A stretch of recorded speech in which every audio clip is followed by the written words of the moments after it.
Eto na naman tayo sa walang kamatayang how much? How much po? Sabi ko diyan, call the clinic. Yan naman ang automatic response ng Facebook. Sabi niya, kaya nga po, Doc, gusto ko sana mag-second option. Anong second option? Baka second opinion.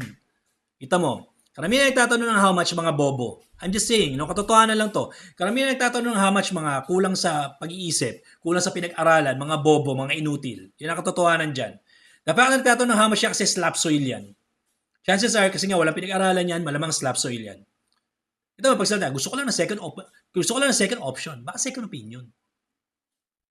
Kung gusto mo pala second opinion, di sana pumunta ka sa clinic. Gano'n ba kahirap gawin yun? Gano'n kahirap ang pumunta sa clinic, magpakonsulta sa doktor, nang malaman mo kung ano nangyayari sa'yo. Nang malaman mo rin kung anong gagastusin. Gano'n ba kahirap gawin yun?